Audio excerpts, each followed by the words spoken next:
It's Tuesday, August 4th. In the headlines, Jamaica and Ghana to deepen economic ties. In business news, DIGI credit ratings improve. Regionally, Bahamas Chamber pushes back against new U.S. export tariffs. And in sports, Portmore United kicks off CONCACAF Caribbean Cup bid. This is the news on PBC Jamaica. I'm Simone Absalom Gale.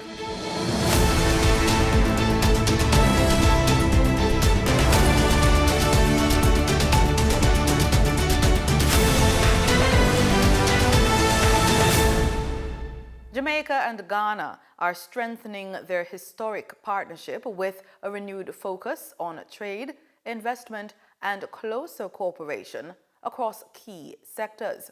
Following bilateral talks at Jamaica House, Prime Minister Dr. Andrew Holness and Ghanaian President John Dramani Mahama announced plans to expand collaboration in tourism, healthcare, transportation, and logistics, while reaffirming their shared push for reparatory justice.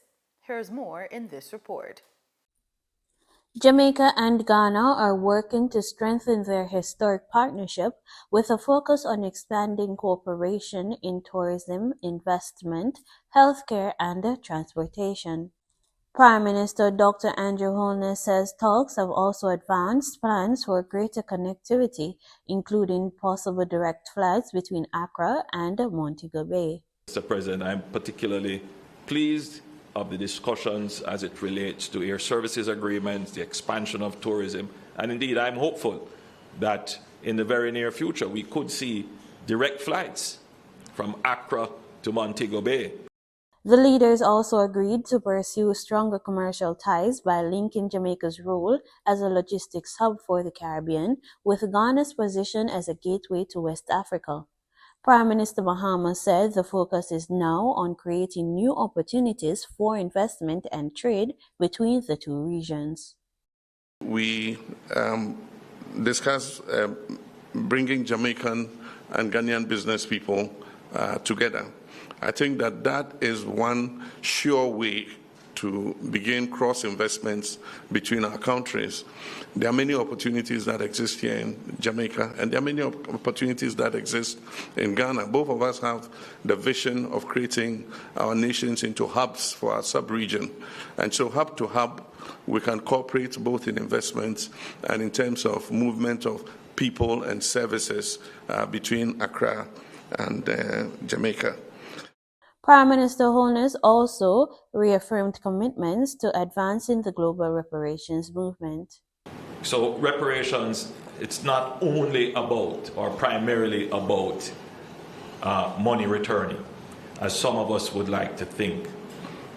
Reparations is about the acknowledgement of the wrong, that what we see today as morally wrong does apply to the past as wrong, and those of us who are here today have a duty to correct it. The state visit also covered cooperation in disaster response, healthcare, education, and digital services, as both countries committed to meeting regularly to monitor progress on the agreements reached during the visit. Reporting for the news on PBCJ, I am Danita Rodney. The government is signaling that the planned October 1 implementation of Jamaica's demerit points system could be delayed pending the outcome of an ongoing review. In a statement to the press on Monday, Transport Minister Darrell Vaz explained that the government is considering concerns raised by the opposition and other stakeholders about the implementation of the system under the Road Traffic Act. Minister Vaz said a working team comprising relevant ministries and agencies has been reviewing the legislation throughout July and will continue its work before submitting a preliminary report in September. He said the report will guide the government's final decision, including whether a revised implementation date is needed. The demerit points system had been scheduled to take effect on October 1, 2026, following the end of a compliance period that began after its implementation was previously suspended. It is intended to strengthen enforcement of traffic laws and improve road safety through stricter penalties for repeat traffic offenders. Prime Minister Dr. Andrew Holness says additional funding will soon be allocated to the government's Roofs program to assist more Hurricane Melissa victims whose applications have not yet been approved. While touring sections of Westmoreland with NARA CEO, Ambassador Anthony Anderson, and Member of Parliament Dayton Campbell, Dr. Holness explained that more than 100,000 Jamaicans registered for housing grants. He says the initial $10 billion allocation was only enough to assist about 50,000 applicants. He spoke to a resident, Mr. Gregory Vidal, who explained how he used his grant. I buy a ton of steel and some block, 700 block. And after I put the 700 block, I get 2 masons to build it. So you start build up a little thing? So the pressure on my head now, I can't do this blocking, so I do all the camera work. Oh, you started. Good, so you're going to take it? We take already. You take already, yes, in the concrete, good. Prime Minister Holness has assured those still waiting that they have not been forgotten and said a further allocation will be announced shortly by Finance Minister Favour Williams. Dr. Holness says grant payments have been phased to avoid placing excessive pressure on the country's finances, adding that assistance is provided on a per-household basis rather than per individual. More than 500 roofs have already been restored, including 200 in Westmoreland Eastern.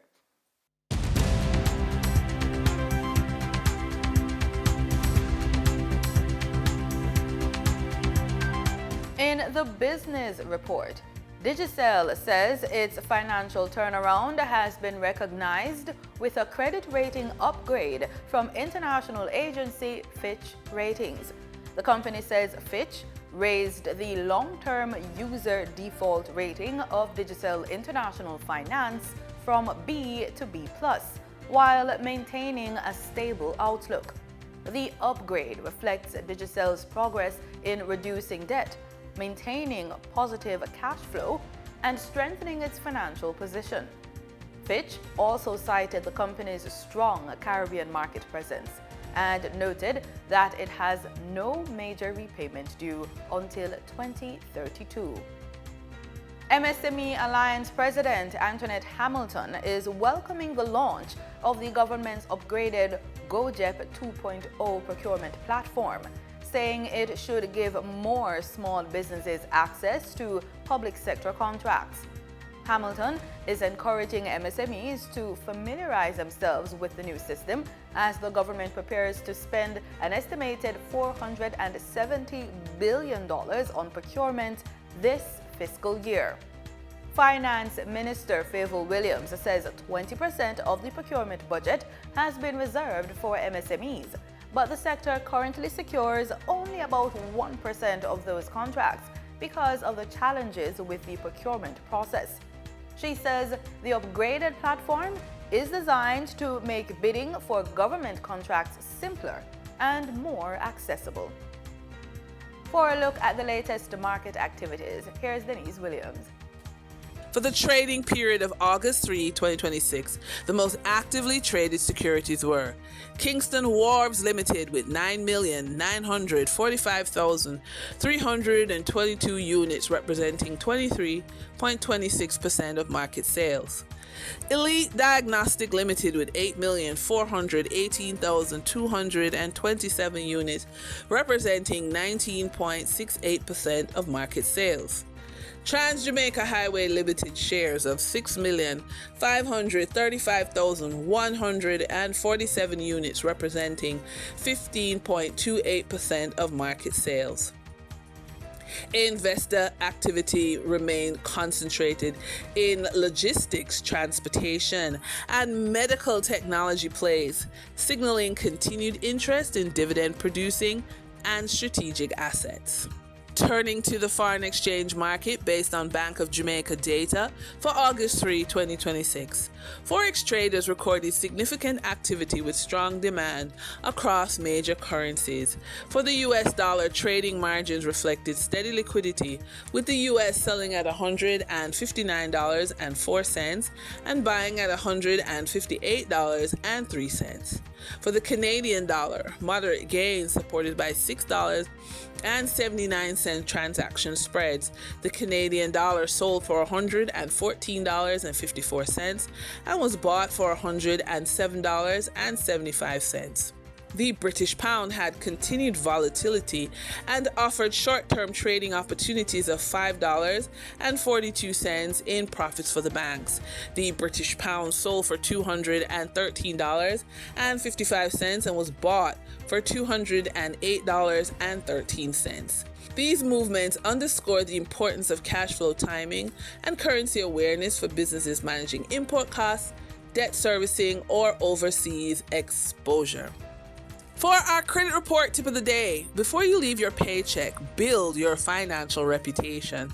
Many professionals spend years building their careers, but overlook one important asset they will need when they become entrepreneurs: their credit profile. When you have a salary, your income helps prove your ability to meet financial obligations. When you become self-employed, lenders and financial partners often look for other indicators of financial discipline. Your credit report becomes part of your entrepreneurial foundation. A strong credit profile can create opportunities to access financing, negotiate better terms, and manage the early stages of business growth with greater flexibility.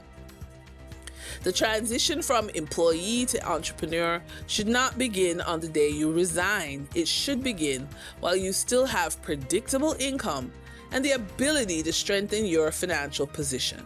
In our Funded and Focused feature, from a banker's perspective, AI has changed the way we evaluate entrepreneurial dreams. A great idea used to be the starting point of the conversation. Today, AI can help anyone create business ideas, business plans, market research, and financial projections in minutes. That means the question has changed. We're no longer only asking, is this a good idea? We are asking, has the entrepreneur validated the market? Can they manage cash flow? Are their financial records reliable? Do they have the capacity to execute and repay? AI has made starting a business easier.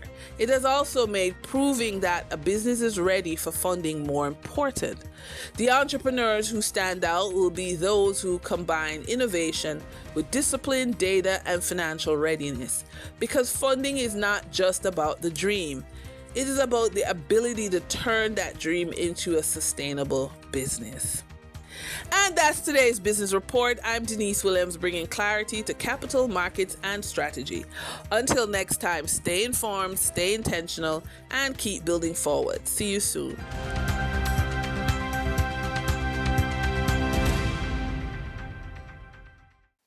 In regional news, businesses in the Bahamas are raising concerns over a new 12.5% U.S. export tariff, warning that it could make Bahamian goods less competitive in their largest overseas market. The Bahamas Chamber of Commerce and Employers Federation says it is lobbying both the government and the U.S. Embassy to seek relief, while urging exporters to adopt cost-saving measures as they contend with higher operating expenses and the lingering impact of recent power outages. Bahamian businesses are facing a new challenge as a 12.5% U.S. export tariff threatens to drive up the cost of locally made products entering their largest market. The Bahamas Chamber of Commerce and Employers Federation says the move could hurt the competitiveness of Bahamian exports, from seafood to straw crafts, at a time when many businesses are already struggling with rising costs and recent power outages. Chairman Don Williams says the chamber is now pressing both local officials and the U.S. Embassy to find a solution, while encouraging exporters to adapt until relief can be secured. So we're highly concerned, obviously, words properly expressed. So we're increasing the export tariffs to 12.5%. I know we're heavily on imports when it comes to our country, but one of the things that the chamber does is we try to focus on how can we export goods and services from the Bahamas to the world, obviously. So when you hear now an increase, it now makes it difficult for businesses to therefore compete in the global market space. So we have been, and we continue to reach out to various government institutions and organizations, as well as just after this morning, we're reaching out to the U.S. Embassy as well to see how can we now put necessary steps in place to have that decrease, to give businesses the opportunity that they need to obviously have their goods and services exported to the U.S. Williams says some exporters are already feeling the effects of the new tariffs, pointing to local businesses that have begun looking for ways to absorb the additional costs. He says the chamber is also preparing a series of recommendations to help businesses weather the impact while continuing its push to have the tariff reduced. So whether it is from your packaging, whether it is try to have it shipped in bulk. So anything that you can do to mitigate the current increase, we are encouraging businesses to just take those necessary steps, and we'll be rolling out some of our recommendations shortly, so some official recommendations shortly. But right now our primary focus is how can we get the taxes decreased, as well as, you know, businesses have been impacted by the recent power outages as well. So that is something that is constantly a concern for us. Ease of doing business. So the chamber is diligently working, and we're going to see how we can get this done as quickly as possible. More than a month after a powerful double earthquake devastated parts of Venezuela, displaced residents are still living in temporary shelters as recovery efforts continue. One affected resident says rebuilding is underway, with authorities looking to strengthen infrastructure and improve disaster resilience. TTT News has the latest. Among the many people who lost their homes in the double earthquake that struck Venezuela on June 24, 2026, are Ignacio Ruben Smith Salazar and his family. Speaking with TTT News, he provided an update on conditions in the country 40 days after the devastating quakes destroyed buildings and infrastructure across the capital of Caracas. Well, we still have people living in camps. There are two main camps in Caracas and two other camps in La Guaira, in the state of La Guaira. I myself am camping out in an apartment that belongs to a cousin of mine with my parents. But the reality on the ground is that the government is working towards rebuilding the city of Caracas, the affected areas, and also the state of La Guaira. In their reconstruction efforts, Mr. Smith Salazar noted that the Venezuelan government plans to incorporate engineering and building methodologies used in Japan and other earthquake-prone countries to help strengthen infrastructure and improve resilience against future seismic events. Not poor construction or anything of the sort. Is the type of soil that was between the anchoring of the building and the building itself. And this is what actually triggered a lot of the destruction. Having said that, the government is now moving towards increasing the seismic norm through the Norma Covenine 1756. I believe that is going to be updated He said he felt assured that the food, water, clothing and other items which have been donated are reaching those who have been most severely affected by the earthquakes because KPMG, one of the big four international auditing firms, is overseeing the process. How the items are distributed and who are the really recipients of these items. And this is part of what was indicated in Executive Order 14,373 signed by the President of the United States on January 9th. So everything that the Venezuelan government does is audited, and and they're making sure that it gets to the people that it's supposed to get to. Mr. Smith Salazar said that another essential component of the recovery process is prayer for the nation as it continues to rebuild and heal. Trinidad and Tobago's Prime Minister, Kamla Persad-Bissessar, says she remains focused on tackling the illegal drug trade, despite what she described as political attempts to target her during Saturday's African Emancipation Day celebration. Prime Minister Kamla Persad-Bissessar says she remains focused on the fight against the illegal drug trade, despite what she described as politically motivated attacks against her during Saturday's African Emancipation Day celebrations. In a statement issued on Monday, the Prime Minister claimed political opponents and others had planned to target her with racist insults during the event, but said those efforts failed because she did not attend. She argued that the incident reflected a broader attempt to attack supporters of the United National Congress and accused the opposition of using a national celebration for political purposes. Mrs. Persad-Bissessar also criticized what she described as the example being set for younger generations, saying Emancipation Day should be a time of unity and respect rather than political hostility. The Prime Minister added that she expects similar criticism during Independence Day celebrations, but stressed that her government will remain focused on combating the illegal drug trade. In sports, we begin with some football news. Jamaica Premier League champions Portmore United FC is set to face Salcedo FC in Group B clash of the CONCACAF Caribbean Cup. The match marks the opening fixture for both teams, with Portmore aiming to make a strong start. It is Portmore's first appearance in the regional competition since 2021. The club, which won Caribbean titles in 2005 and 2019, will be looking to build on the form that saw it capture the Jamaica Premier League crown in May. In cricket, the Caribbean Premier League is giving its history a permanent home.